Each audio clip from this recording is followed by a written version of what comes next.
Are we witnessing a judicial insurrection? Well, that's exactly what the president of El Salvador thinks. Nayib Bukele tweeted out that from what he can see, the United States is indeed facing nothing less than a judicial coup. As you all know, a slew of rogue U.S. District Court judges have issued numerous restraining orders and opinions aimed at curtailing and, in some cases, blatantly overturning the constitutional authority of President Trump as the head of the executive branch of government. So, for example, in just the last 24 hours, 4 federal judges have ordered that Elon Musk reinstate USAID workers, that Trump disclose when and where and who was involved in these flights that deported the illegal migrant gang terrorists. Another judge has ordered the reinstatement of transgender personnel to the military. And another has ordered the reinstatement of a number of Department of Education grants. Now, as noted, yet another judge, this time a Maryland U.S. District Judge, imposed a preliminary injunction mandating that the Trump administration and DOJ restore email and computer access to all employees who work for USAID, including those who were placed on administrative leave. And the radical Obama-appointed judge, James Boasberg, whose families have ties with ultra-leftist groups, is doubling down on his humiliation over the weekend after his order to have the planes carrying illegal migrant gang members turn around in mid-flight and return to the United States. After that was ignored, thank God, he now is demanding details surrounding who ordered and was involved in the flights. Well, the good news is Attorney General Pam Bondi has basically told him where to stick it. She's refusing to comply with his order, stating that his demands cannot be construed in any other way than an assertion that the judiciary is superior to the presidency when it comes to foreign policy. So he will be duly ignored. Regardless, all told, there have been, if you can believe this, thus far, 129 legal challenges by activist justices against President Trump in his 2 months in office. That is more injunctions filed than all previous U.S. presidents combined. We have never seen anything like this. So clearly, this is judicial activism on steroids. And Elon Musk is agreeing with the Salvadoran president. He, too, is calling this nothing less than a judicial coup. And it is, when more legal challenges have been filed in 2 months against President Trump than have been filed against all previous presidents combined, something obviously unprecedented is happening here. And I think I know exactly what's going on and how all of this is going to ultimately end. But first, let's not forget what Trump and the MAGA movement are really all about. We will stand bravely, dream boldly, and nothing will stand in our way because we are Americans. The future is ours, and our golden age has just begun. Wow. I mean, it's such an exciting time to be alive. As we speak, America is regaining its rightful place as the greatest, most powerful, and prosperous nation on the planet. We have so much to celebrate already. Safer borders, the dismantling of DEI, permission to drill, baby, drill, and $1 trillion in new investments released into the economy. We stand on the precipice of what will be known as the most prosperous time in American history. The only question is, will you be an active participant in the golden age, or will you sit passively on the sidelines watching everyone else build wealth? Well, if you want to be a part of the former, then I urge you to join me and my good friend Mark Wilburn at the Golden Age Summit on Thursday, March 20th at 4 p.m. Eastern. Mark is a stock market expert whose recent recommendations have led to returns of over 200%. He's an amazing teacher and has a knack for demystifying the market so everyday Americans can participate in this golden age we're now in. But don't wait. Seating registration is limited, so click on that link below right now and register today, and I'll see you for an event that promises to change your life. Click on that link below right now.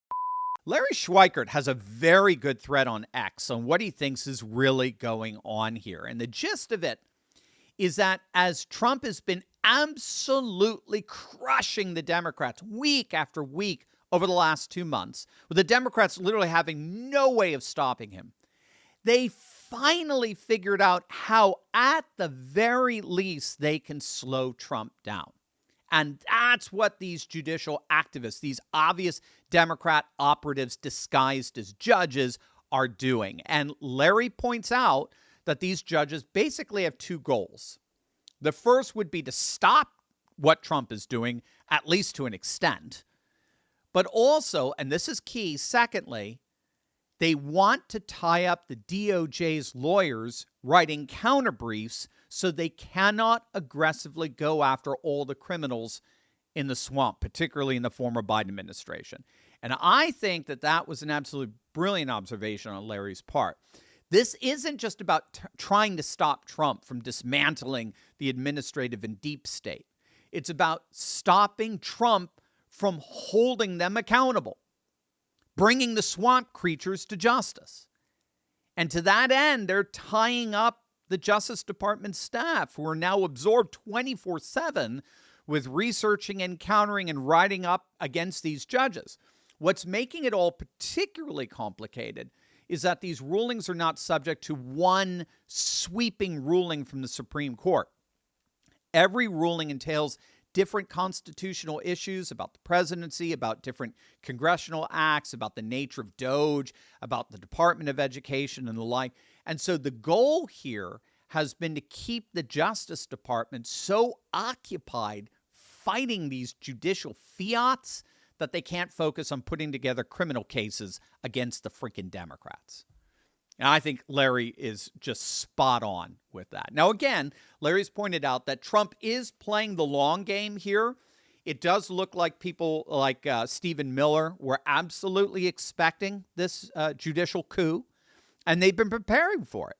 For example, when the judiciary rules that Trump has to reinstate, say, 10,000 positions that DOJ had cut from a department, there's nothing in the ruling that requires that Trump reinstate the same people who were there, the same federal employees who were let go. In fact, the more the Trump administration appeals rulings like that, the longer they stretch out the time frame, which all but guarantees that these former federal employees all end up finding other jobs. So Trump has the power to appoint whoever he wants to those mandated reinstated positions. And ironically, this is exactly what Project 2025 predicted and advocated.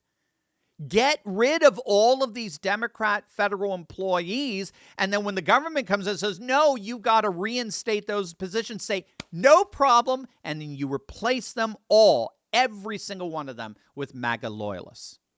So Trump is playing that side of the game in all of this. And at the same time, in terms of those positions and departments that they do want to permanently cut and remove, the Department of Justice is preparing arguments that are far and away superior to the reasonings behind these blatant judicial overreaches that will pass muster at the Supreme Court. So this is what I think you've got to get.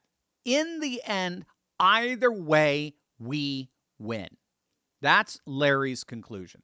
Either way, if we have to reinstate positions that were eliminated, or if we go to the Supreme Court to defend the elimination of those positions, either way, we win. This assumes that the court indeed does rule largely in Trump's favor, which, given what they did with presidential immunity and the sanctity of the executive branch, they should. Remember, the good news in all of this, in the end, is that the current Supreme Court has actually been on the forefront of largely reining in this ridiculous overreach by judicial activists, even among their predecessors on the Supreme Court.